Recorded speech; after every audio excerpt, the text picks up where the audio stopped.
Yeah. So far, I'd say, save for the flex, again, the fact that it's Todak, comes with the territory, the Valentina isn't worth it yet, personally.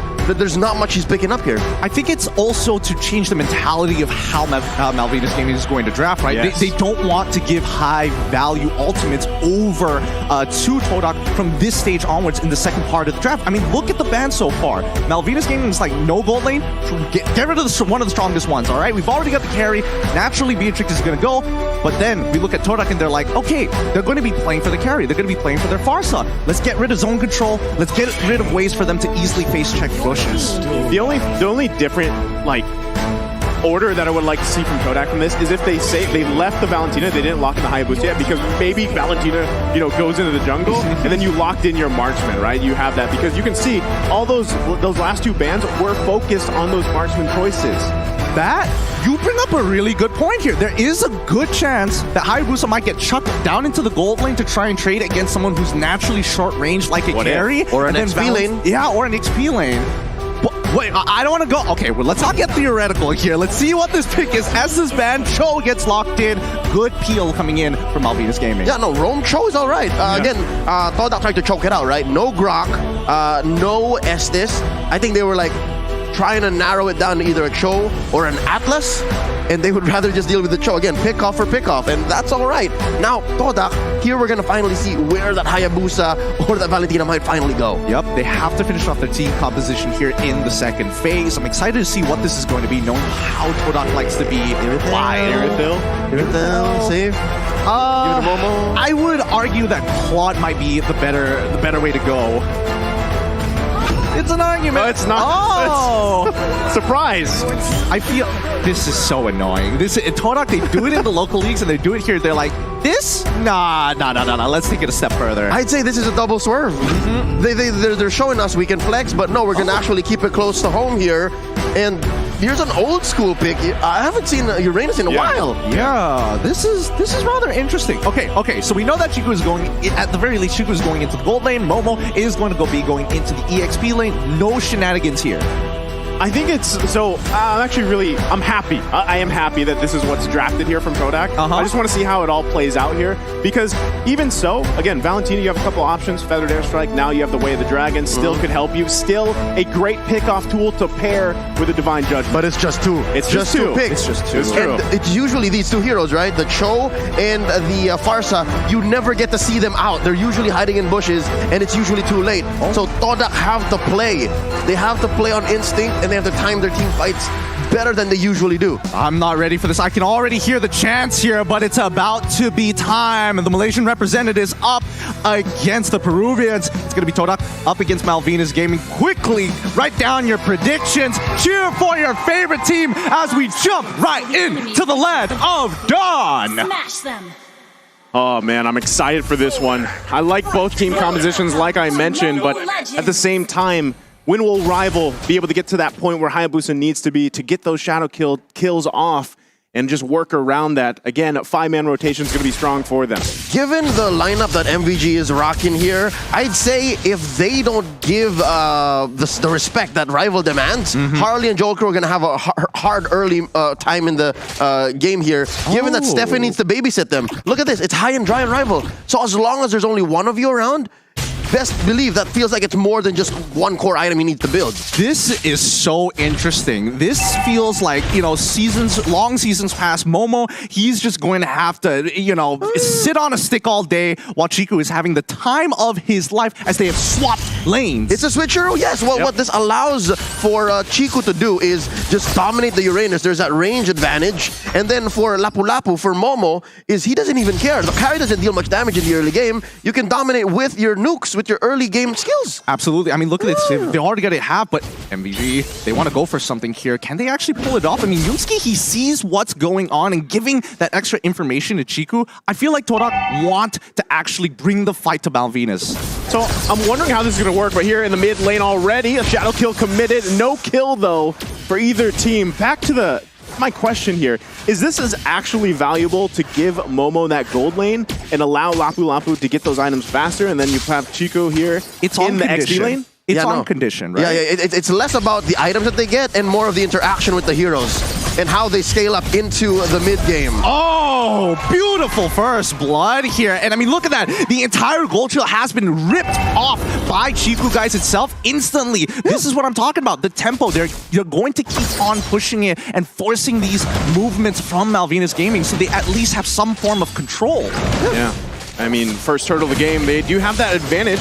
Let's see if they can zone him out pretty well here. Steffi has to get out of there too. It's just going to go over the hands of a rival. And this is the thing, right? Hayabusa with an early kill sets you up for that first easy turtle take. This is huge already for them. I feel like Malvinas Gaming was expecting Todak to play slow, but with the lane swap and how fast they're shredding down these neutral objectives as well as turrets, I think Malvinas Gaming really need to rethink their plan. It's a very fundamental approach to the game. It was less about building items and more of, this hero's not going to do anything to me. Let me just take advantage of this. And look at this, converting straight into a 245 push. Bottom lane, that's a no-go. That's a dead zone for MVG. Really beautiful map movements coming in from Todak. You can see the mid lane support run down to help Chiku guys, but at the same time, Hayabusa is not going to let free EXP and gold be a waste. Oh, Yumski! Oh, Yumski gonna go in with the flicker and everybody there to back him up, but they can't get the kill just yet. Harley able to get out of dodge, but it's Dragon that falls here in the mid lane. A little unlucky there with the Shadow Kill RNG. It ended up onto the Uranus, but looking at topside, Joel Cruel.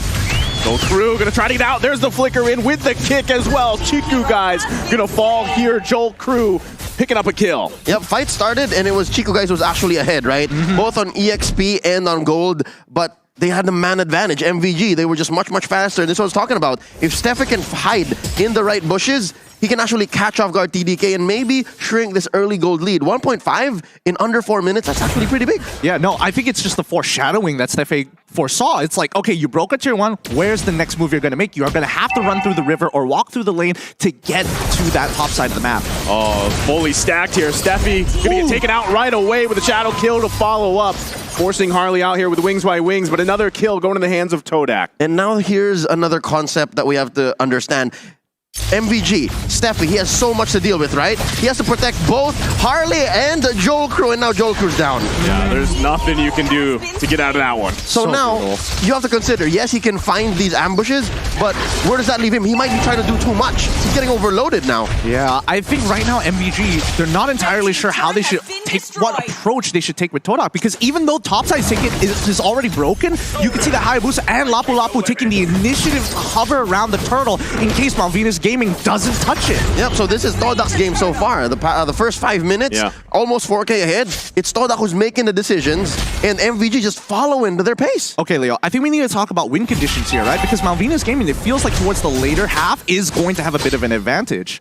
Yes, but only if they can stop the initial TDK ambush. Like, it's TDK who's saying, we do this, what do you do next? They have to bait out those ults first.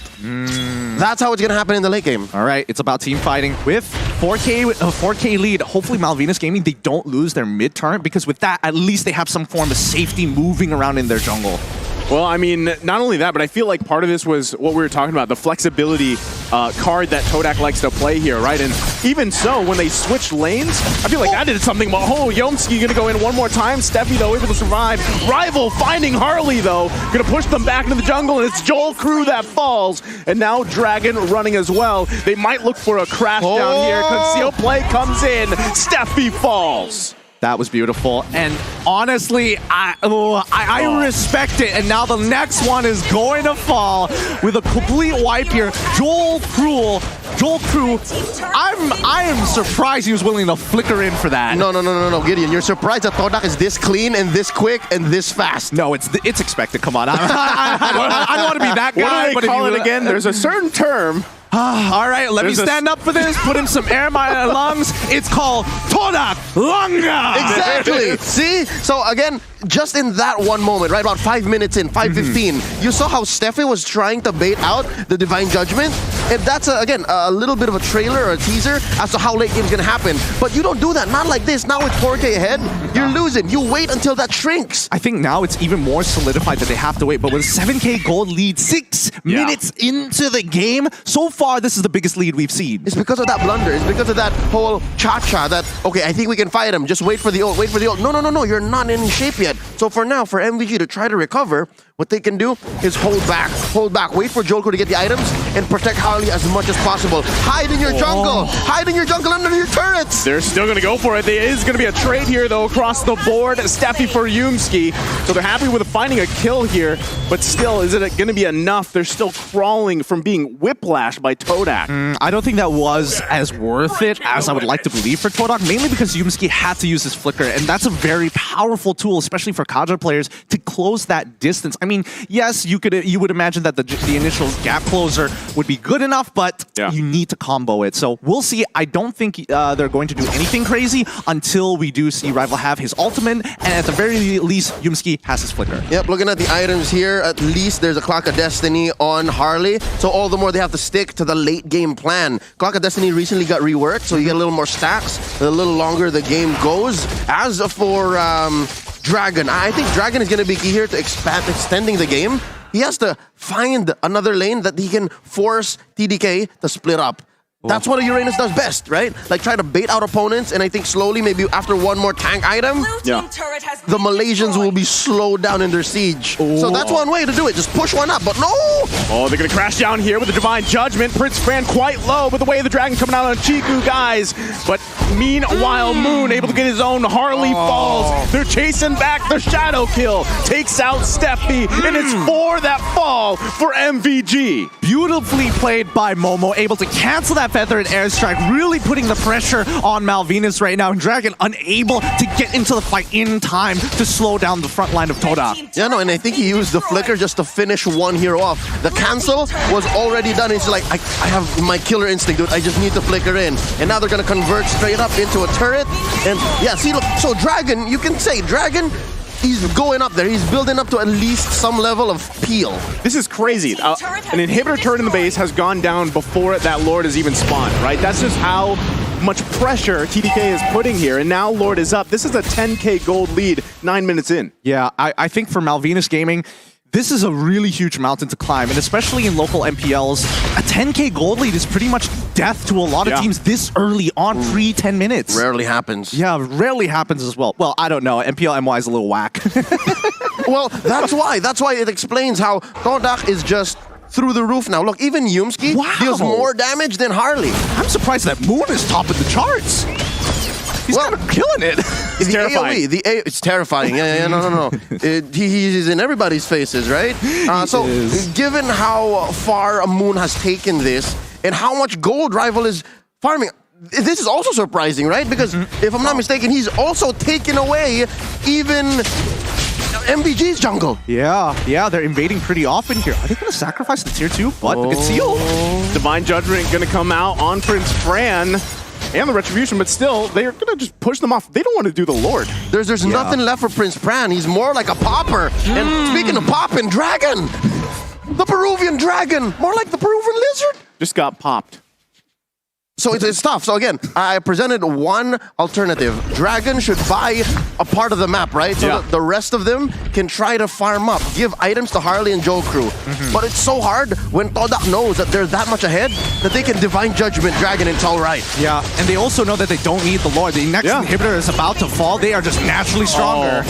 Steffi gonna get caught in a bad position here. Falls into the jungle, and now Joel Crew, I don't think he can get back to base in time here. He's going to get chased down.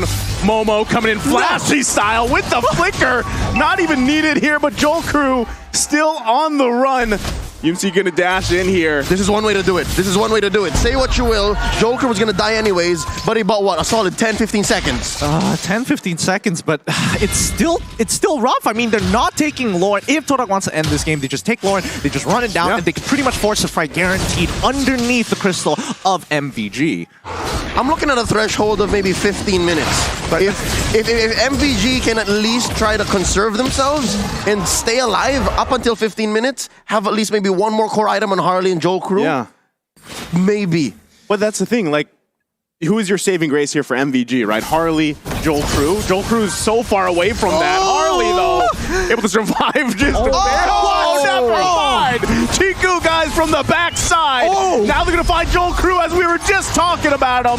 They fall here and another one goes down. 4 fall again for MVG. And there's nothing Dragon can do here to defend. It's a maniac for Chiku, guys. GG, well played. Game goes to Todak here as they're able to score their very first point here in Group B. Wow, what a game. How many times in this game was Dragon dragged? It came to that point wherein the Uranus has maybe 2 main jobs, right? Past the 3-minute mark, you're looking at, okay, it's a losing game. Yeah. Dragon, you have to be the main peel. Your lane is dead. And so far, Todak just leaned into it. Like usually, whenever a hero starts to put them